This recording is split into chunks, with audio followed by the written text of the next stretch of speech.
Hello મિત્રો, કેમ છો બધા? મિત્રો, આજના વિડીયોમાં સ્વાગત છે તમારું. મિત્રો, એસબીઆઈની જે નવી ભરતી નીકળી છે 2024-25 જે ભરતી નવી નીકળી છે, આજે નવી છે. ડિટેલમાં આપણે જે વાત કરશી, શું સેલેરી છે, પછી કેટલી ભરતી છે, પછી જે ભરતીની જે પ્રોસેસ છે શું છે, આજે જે ડિટેલમાં આજે આપણે વાત કરશી કે કેટલી ભરતી છે અને શું સેલેરી છે. તો મિત્રો, આજે ડિટેલમાં આપણે આજે વાત કરશી. તો મિત્રો, વિડીયોને જે છે પૂરો જોજો અને એક વખત વિડીયોને લાઇક કરી દેજો અને ચેનલને જે છે સબસ્ક્રાઈબ કરી દેજો. તો મિત્રો, એસબીઆઈ ક્લાર્ક ભરતી 2024 અખિલ ભારતીય માટે 13,735 મતલબ કે 13,735 પોસ્ટ માટે સૂચના છે. તો મિત્રો, હવે આપણે આગળ વાત કરીએ. મિત્રો, આપણે આગળ વાત કરીએ ભરતીની. તો જે પોસ્ટ છે જુનિયર પોસ્ટનું જે નામ છે એ છે junior assistant customer support and cells clerk અને જે વેકેન્સી છે 13,735 છે. અને જે જોબનું લોકેશન છે એ ઓલ ઇન્ડિયામાં છે. મતલબ કે એસબીઆઈની જે લોકેશન છે ભરતીનું જે જોબનું એ ઓલ ઇન્ડિયામાં આખા ભારતમાં બધે લાગશે. મિત્રો, હવે આપણે વાત કરીએ એપ્લાયનું. તો લાસ્ટ ડેટ છે એપ્લાયનું એ 7/1/2025 છે. મતલબ કે 7 તારીખ 1 અને 2025માં જે છે ત્યાં સુધીમાં એપ્લાય કરી લેવાનું છે. અને મોડ ફોર એપ્લાય છે ઓનલાઈન, મતલબ કે ઓનલાઈન એપ્લિકેશન તમારે કરવાનું છે. પછી કેટેગરી છે એસબીઆઈ રિક્વાયરમેન્ટ 2024. પછી એડવાઇસમેન્ટ નંબર છે CRPDR 2024-25. તો મિત્રો, હવે આપણે આગળ વાત કરીએ. તો મિત્રો, આગળ વાત કરીએ તો જે લાયકાત વિશે વાત કરીએ આપણે. એસબીઆઈ જુનિયર એસોસિએટ ગ્રાહક સપોર્ટ એન્ડ સેલ્સ શૈક્ષણિક લાયકાત. તો એમાં જે છે ગ્રેજ્યુએશન જોશે. માન્ય યુનિવર્સિટીમાંથી કોઈપણ વિદ્યાશાખામાં સ્નાતકના અંતિમ વર્ષમાં ઉમેદવારો કામચલાઉ રીતે અરજી કરી શકે છે. જોકે તેઓ 31 ડિસેમ્બર 2024 સુધીમાં પાસ થવાનો પુરાવો સબમિટ કરી શકે. તો આમાં જે લાયકાત છે ગ્રેજ્યુએશન છે, મતલબ કે તમારે ગ્રેજ્યુએશન જો હશે તો તમે જે છે આમાં એપ્લાય કરી શકો છો. તો મિત્રો, હવે જે આપણે આગળ વાત કરીએ. મિત્રો, આગળ આપણે એ છે ઉંમરની વાત કરીએ, એજ લિમિટની, કે આજે એસબીઆઈની જે ભરતી છે એમાં ઉંમર શું છે, એજ લિમિટ શું છે. તો એજ લિમિટની આપણે મિત્રો વાત કરીએ તો ન્યૂનતમ ઉંમર છે 20 વર્ષ, મહત્તમ ઉંમર 28 વર્ષ. સરકારી ધારણાઓ મુજબ ઉપલી વયના મર્યાદાઓ છૂટછાટ. SC/ST 5 વર્ષ, ઓબીસી 3 વર્ષ, પછી પીડબ્લ્યુબીડી એના આધારે 10-15 વર્ષની જે છૂટ છે. તો મિત્રો, એસબીઆઈની જે રિક્વાયરમેન્ટ છે એમાં એજ લિમિટ આ પ્રમાણે છે. તો મિત્રો, હવે આપણે આગળ વાત કરીએ. મિત્રો, આગળ આપણે વાત કરીએ તો એસબીઆઈ જુનિયર એસોસિએટ ગ્રાહક સપોર્ટ એન્ડ સેલ્સ કારકુન અરજી ફી. તો આ જે એસબીઆઈની જે રિક્વાયરમેન્ટ છે એમાં તમે જે ફોર્મ ભરશો તો એની જે ફી છે એ ફી મતલબ કે કેટલી છે. તો મેં કેટેગરી વાઇઝ ફી છે મિત્રો, કોઈ એક ફી નથી, કેટેગરી વાઇઝ મતલબ કે ફી છે. તો જનરલ, ઓબીસી, EWS 750 છે અને SC/ST PWBD ESM માં નીલ, મતલબ કે SC/ST માટે જે છે ફી નથી. તો મિત્રો, હવે આપણે આગળ વાત કરીએ. મિત્રો, આપણે આગળ વાત કરીએ તો એસબીઆઈ જુનિયર એસોસિએટ ક્લાર્ક ભરતી 2024 પસંદગી પ્રક્રિયા. મતલબ કે જેની પસંદગી પ્રક્રિયા છે એક્ઝામની એના વિશે આપણે વાત કરશી. તો પ્રારંભિક પરીક્ષા પેલી છે પ્રારંભિક પરીક્ષા. પછી અંગ્રેજી ભાષા, સંખ્યાત્મક ક્ષમતા અને સતર્ક ક્ષમતા સહિત 100 ગુણ માટેની ઉદ્દેશ્ય પરીક્ષા.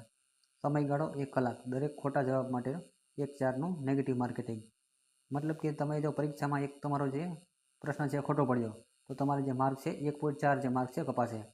તમારે એક પ્રશ્ન ખોટો પડ્યો તો 1.4 જે માર્ક છે તમારો કપાશે. તો આ બાબતનું મિત્રો તમારે ધ્યાન રાખવાનું રહેશે. મિત્રો, હવે આપણે આગળ વાત કરીએ. તો મિત્રો, આગળ વાત કરીએ બીજું છે કે પસંદગી પ્રક્રિયામાં બીજું છે આપણે મુખ્ય પરીક્ષા.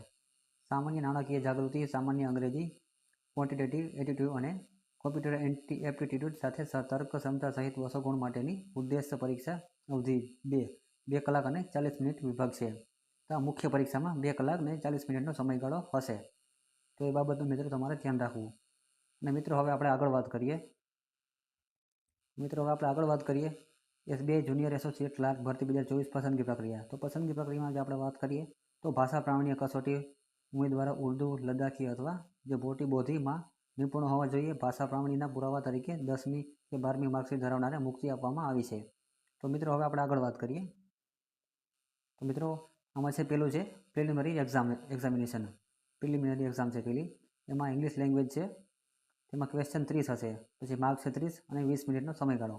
પછી નંબેરિક એબિલિટી એમાં છે 35 માર્ક છે અને ક્વેશ્ચન છે 35 અને 20 મિનિટનો સમયગાળો. પછી રિઝોનિંગ છે એબિલિટી, તેમાં 35 ક્વેશ્ચન હશે અને મેક્સિમમ માર્ક છે 35 હશે અને સમયગાળો જે છે 20 મિનિટ. તો ટોટલ છે 100 થશે અને 1 કલાક થશે. ટોટલ પ્રશ્ન છે 100 થશે અને માર્ક પણ 100 થશે અને જે 1 કલાક થશે. હવે મિત્રો મેઇન એક્ઝામિનેશનની વાત કરીએ. મેઇન એક્ઝામિનેશન તો જનરલ ફાઇનાન્શિયલ અવેરનેસ, તો એના જે છે ક્વેશ્ચન છે 50 છે અને માર્ક છે 50 છે અને ડ્યુરેશન જે સમયગાળો છે 35 મિનિટ છે. પછી મિત્રો આગળ વાત કરીએ જનરલ ઇંગ્લિશનો વાત કરીએ તો એમાં 40 ક્વેશ્ચન હશે. પછી મેક્સિમમ માર્ક છે 40 હશે. પછી એમાં છે સમયગાળો છે 35 મિનિટનો હશે. પછી મિત્રો આગળ વાત કરીએ ક્વોન્ટિટેટિવ એપ્ટિટ્યૂડ, તેમાં મિત્રો 50 પ્રશ્નો હશે અને મેક્સિમમ માર્ક છે 50 અને જે સમયગાળો છે 45 મિનિટ. પછી આગળ વાત કરીએ તો રિઝનિંગ એબિલિટી કમ્પ્યુટર એપ્ટિટ્યૂડ, મતલબ કે એમાં 50 ક્વેશ્ચન અને જે 60 માર્ક હશે એના 50 પ્રશ્નના 60 માર્ક હશે અને જે સમયગાળો છે 45 મિનિટનો છે. તો મિત્રો આમાં જે ટોટલ જે ક્વેશ્ચન છે 190 થશે અને મેક્સિમમ માર્ક છે 200 થશે અને તમારે જે છે 2 કલાક ને 40 મિનિટનો આમાં ટાઈમ હશે. 2 કલાક અને 40 મિનિટનો ટાઈમ અને 200 માર્કનું પેપર હશે મેઇન એક્ઝામિનેશનમાં. તો આ મેઇન એક્ઝામિનેશન છે. અને મિત્રો હવે આપણે આગળ વાત કરીએ તો મિત્રો આગળ છે ડેટ છે એપ્લાય ડેટ છે. મિત્રો આગળ જે ડેટ છે એપ્લાય ડેટ છે મિત્રો 17/12/2024 અને લાસ્ટ ડેટ ટુ એપ્લાય 7/1/2025. મતલબ કે પ્રિલિમિનરી એક્ઝામ ડેટ છે ફેબ્રુઆરી 2025, જેની પ્રિલિમિનરી એક્ઝામ છે એની ડેટ છે ફેબ્રુઆરી 2025 અને મેઇન એક્ઝામની ડેટ છે માર્ચ-એપ્રિલ 2025. તો જે સંભાવના છે પ્રિલિમિનરી એક્ઝામની ડેટ છે ફેબ્રુઆરી 2025 અને મેઇન એક્ઝામ ડેટ માર્ચ-એપ્રિલ 2025. તો મિત્રો આ જે છે ડિટેલ્સ હતી SBI રિક્વાયરમેન્ટની. અને મિત્રો આમાં જે સેલેરી છે તે 24,000થી લઈને 41,000 સુધીની સેલેરી છે. તો મિત્રો આ બધી જે આમાં ડિટેલ હતી. તો મિત્રો એક વખત વિડીયોને લાઇક કરી દેજો અને ચેનલને જે સબસ્ક્રાઈબ કરી દેજો. વિડીયો જોવા બદલ થેન્ક યુ.